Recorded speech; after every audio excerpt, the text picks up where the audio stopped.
Bunia woke up pretending to be normal. The market buzzed. Women arranged cassava leaves. Motorbikes coughed awake. Children laughed as if the night before hadn't swallowed screams. Jean-Marc, a local journalist, zipped his worn jacket and stepped outside. He had learned that mornings in Bunia lied best. By daylight, blood dried. By daylight, fear hid. Then he saw the smoke, thin, deliberate, rising from the Nyakasanza quarter. He reached for his recorder. The house stood open, its door ripped away. Inside lay 4 bodies, a mother, 2 boys, a man with his hands tied behind his back. No gunshots, just machete marks. Slow, personal, cruel. Neighbors whispered one word again and again: militia. But Jean-Marc noticed something else.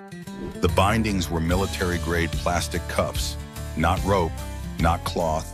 This wasn't random violence, this was an execution. At the edge of the compound sat a girl, maybe 9 years old. Her dress was stiff with dried blood that wasn't hers. "My name is Amina," she said calmly. She pointed at the dead man. "That was my uncle. He said soldiers would protect us." "Which soldiers?" Jean-Marc asked. She leaned closer and whispered, "The ones who spoke our language, but wore different faces at night." Jean-Marc felt his stomach tighten. That evening, Jean-Marc passed a checkpoint manned by government troops. Their uniforms were clean, their boots are new, too new. One soldier stopped him. "You're recording too much," the man said casually. "Bunia is calm now." Jean-Marc smiled. Calm things don't need checkpoints. The soldier's hand tightened on his rifle. As Jean-Marc walked away, he realized something terrifying. The soldier's boots matched the prints at the crime scene. A UN driver named Pascal led Jean-Marc to the forest at dawn. "There," Pascal said, pointing.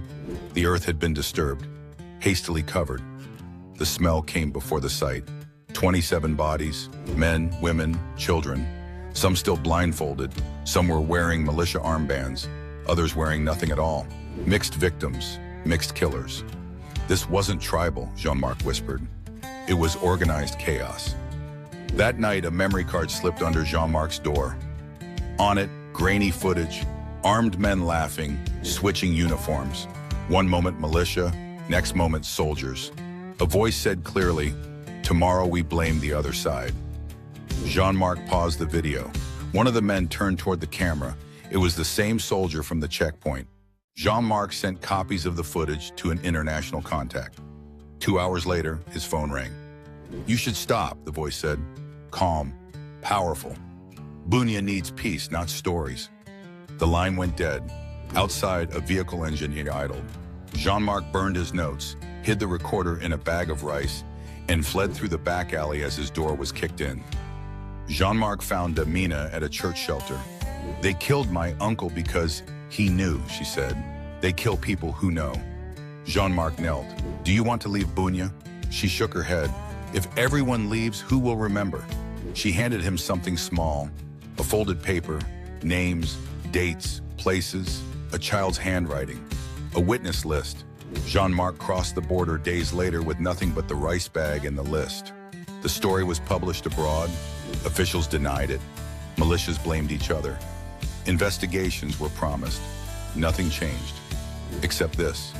The world now knew Bunia's violence wasn't chaos. It was a business, a system, a crime. Back in Bunia, the market still opens every morning. But sometimes when smoke rises, people remember a journalist who ran instead of staying silent, and a little girl who chose memory over fear. Because in Bunia, truth is dangerous, but forgetting is deadlier.